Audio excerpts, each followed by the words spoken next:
This conversation starts calm, and then everything shifts. Let's break it down on Choir Mediate. Cover all bases in general talking. But at the end Hello, of you the got to day, turn the TV off in the background. do that. You got to turn the TV off in the background. Yeah, I think it's off now. How old are you? Me, I'm 25. Okay. How are you? I'm doing well. How are you? Good. What do you want to talk about? Um, I want to talk about how to make these concepts more digestible for my age group. I date someone who's older, and he is the one who really brought me to uh, your content, and it took me a while to really accept what you're saying. I know that I'm a rather sensitive person, so a lot of times I'm like, he's so mean. But like after seeing how women respond to you and really catching on to the patterns, I'm like, okay. And so it's taken me a while, but now I really kind of When you see. say when you say digestible, what do you mean? I think that women in my generation, especially people who want to be married and have successful relationships, have a lot to learn and a lot to gain from the things that you say, but get so caught up in maybe what comes off as insulting or, I don't know, intimidating, that they miss the rest of what they would otherwise agree with or see as valuable information. Okay. Uh, it's meant to do that. Yeah. Yeah, because your generation has been told you can have everything and there are no limits. Mm-hmm. And your world is your oyster. It's called a pattern interrupt. Mm-hmm. It's meant to shock you and get your attention to realize that guess what? You've been lied to. You can't have it all. You have to make choices. There's a movie called The Matrix. Came out in 99, 2000. I don't know if you watched it before. My older boyfriend showed it to me during the pandemic, so it's All fresh. right. Yeah. So when Neo was given a choice between the blue pill, which is the good feeling, go back to sleep and believe whatever you want, or the red pill. Do you remember what happened to him? The shock of Yeah. that system, waking up, oh shit. But in order to become who he needed to become, he needed to wake up. Mm-hmm. If the media messages have been telling women, don't worry about it, postpone marriage, later, and you can do whatever you want, such and so forth. Why do you think that message exists? Because one, it keeps more consumers in the market. Mm-hmm. Two, women spend more than men. The messages are for the 73% of women who spend the dollar. So I get it. The message is shocking. It's because you guys are more asleep than any other generation. My generation didn't realize how asleep we were. Then the next generation is more asleep than that, and the next generation is more asleep than that. My generation is just now starting to come around and say, you know what? We didn't know these things. So the need to shock your generation into reality with Cosmopolitan lying to you ladies to sell you tampons, vacation homes, pianos, and everything else while those women were married and had their kids is important. Mm-hmm. So I have moderated my message quite a bit. I moderated it quite a bit. And I do my level best to try to have one-on-one conversations. But if you think of the shock as a result of how bad the problem is. Have you ever Mm-hmm. had to have you ever been in a hospital before? Yeah. A broken bone or anything? I had a surgery. I've never broken a bone. Did you have to did you have to actually go under? Yeah. Did they give you pain shots and everything afterwards? Mm-hmm. Mm-hmm. Okay. The painkiller they gave you after the surgery matched the level of pain you had. That's the strength of the painkiller. But as you got better, you went from strong narcotics, opioids, to lesser, to eventually to Tylenol or to ibuprofen, to where you could just kind of get over it. But as you healed, the strength of the medication decreased. Mm-hmm. But the strength of the painkiller was a response to how hurt you were. Yeah. That's what my message is. I reflect what I get back. Mm-hmm. Does that make sense? Yeah, I think it makes sense. That's why you're able to have like more successful conversation with someone who maybe like gets it compared to the people who I think really could use the message more, but I feel like they miss it. It's almost like I feel like you are preaching to the choir, because the women who come on here and have unsuccessful conversations with you, I feel like are the ones who probably have the most to gain. And so I'm just wondering, like, are the people who don't have somebody to keep showing them, whether it's your content or anyone else, like you can't be the only one doing this. Like it's in the music, it's in the media, it's in how we're raised. Like I have my own story about how I feel like my mother's decisions have like Mm-hmm. impacted my lives, or I see my friends who were raised by single parents, single women. I'm starting to see the patterns myself, but I just feel like, you know, it can't just be a small group of people who tune in and get it. Like if it's everywhere, how, like, I just feel like it's a really big Well, problem that one person but like your fix. that's true. And I didn't go looking for this. Yeah. Like I said Monday, I'm the hero you got. I may not be the one you want. I'm the one you got. But look at how far it's come since May of last year. It's getting out. And let me back up. Number one, the person I'm talking to is the person I'm talking to. But what you don't see is the people who are at home saying, you know what? I didn't realize what my thoughts sounded like coming out of someone else's mouth until I heard it. I Yeah. get letters from women saying that, oh my God, I saw myself in her and I did not like it. So it's a teaching experience. That's one path. Another path is just like most, it shocked me, it bothered me, but then they keep coming back. And it's like, I didn't like you, but then I finally got over it. And it's not just me, because you said your boyfriend brought you here. Well, that's one person who's been affected by the message. Hmm. I'm just the person who's in front right now, but I don't need to be in front. I just want more conversations to be had so we can get to better outcomes. I said this a long time ago. It's really not about me. But I take and I have taken that. So people who are watching know I have taken that into consideration. People like, well, the tone. Can you moderate the tone? I don't know how often you watch, but there are times where I'm really struggling to try to keep. Yeah. Yeah, I mean, it's just you touch on sensitive things. Like shortly before I joined the live, I was Mm-hmm. having an argument about like, well, not an argument, but I was debating with him like, I'm an 8, because All you right. earlier talking about the divided by your body and your face, and I'm like, Mm-hmm. well, so I mean, it's just you sometimes are It, talking about things that are polarizing, especially for the individual. yes, and the thing is, unfortunately, we have to find a way, especially in our community, to have conversations about sensitive, polarizing topics. Because if we don't, we won't get any better. I mean, I'm an image consultant, for Christ's sakes. I'm an image and style and fragrance guy, and I have people from that side like, why do you talk about relationships? They talk about them too. They just don't get as deep as I do. Uh, they would not dare to talk about some of the topics, and they certainly wouldn't inject race into it. And I've been doing this for a long time, and it's just now starting to catch on. But sometimes when you don't necessarily pick what your purpose is, and apparently I have a talent for it.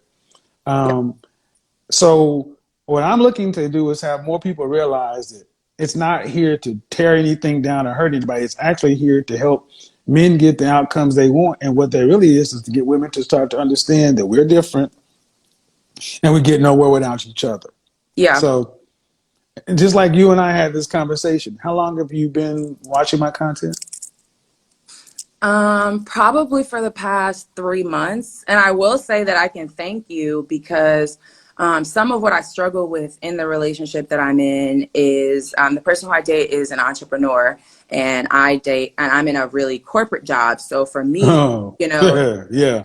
yeah, so for Mm-hmm. Mm-hmm. I have this image of what I want in life. I'm a little bit young at 25, just having graduated, and have this mindset of, I worked hard, I should get this, I deserve this. And dating an entrepreneur, you know, Delayed gratification, can't spend the money just yet. Mm-mm. yeah, or just, you know, sometimes it's, well, here's this idea that they're working towards, and I don't like Mm-hmm. know, like, how feasible is this? Or, you know, like, I have a lot of certainty on my end, but there's uncertainty on their end, and just feeling like, you know, see people. Well, let me give you a different standpoint. First of all, imagine you've been watching me for 3 months, but a year ago, you probably would have thrown something at the TV. Uh-huh. That's a testament to how far we've come.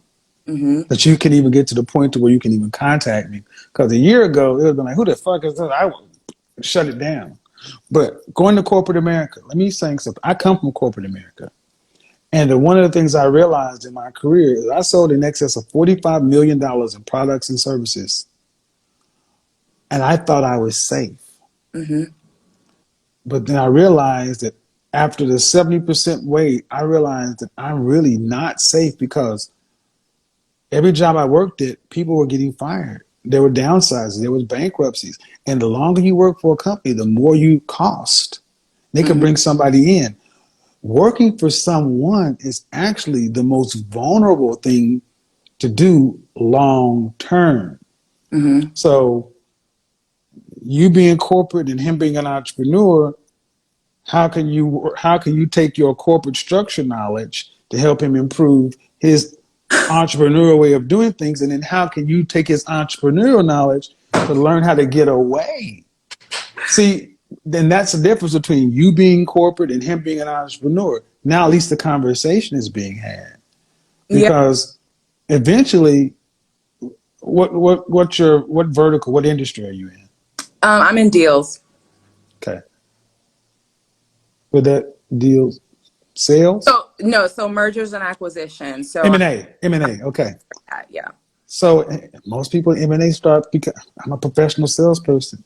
So M&A consulting and angel investors, people I do consults with daily, you guys complement each other more than anything else. It's just, can you work together and build for a lifetime? And that's exactly where we're at. You know, I sometimes feel insecure about where his financial future is headed, just because, again, it's whatever he, like, you know, whatever he does is what it is. But he often tells me, like, you're in a position to help me get to where we're trying to go. Like, Mm-hmm. Are you a but Christian? Were you raised Christian? I was raised Christian. Are you familiar with Bishop T.D. Jakes? Mm-hmm. Bishop T.D. Jakes often talks about when he was starting out in West Virginia. He's an extremely successful man now, Mm-hmm. very rich. But listen to the stories about how poor he was coming up. And he told a story about when the car broke down, and the car was about having his wife walk with him. And as broke as they were in rural West Virginia, she still did her duty and responsibility to her husband, who was down bad. That's why she gets anything she wants now. See, you're the security now. Yeah. He's the risk, but it's not a risk. He's the investment. When let's assume you guys get married and he starts a business and it fails, because most entrepreneurs fail 1 or 2, 3 times before something works. Yeah. But then when it works and you've been doing your thing for 15 or 20 years, you reach that glass ceiling or whatever. There's an ability to come and take these skill sets and take it over here to where you employ your own children and employ your own community to where you have the option to stay here or there. That's actually the smartest way. One in, one out. Because then you're not beholden to anybody. Yeah.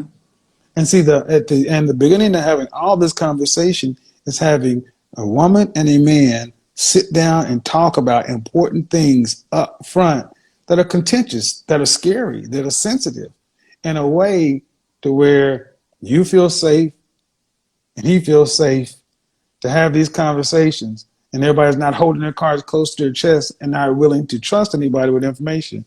This program has shown how to have difficult conversations, and it's a skill we did not learn. Yeah. So I think this is where we are right now, and People will see the conversation we had and they'll learn from it, and we'll get better, but we're still gonna make mistakes. I'm human. I'm gonna fail a lot, but we're gonna fail moving forward. And how long have you guys been seeing one another? About a year and a half. We met on LinkedIn, so that's a pretty funny story.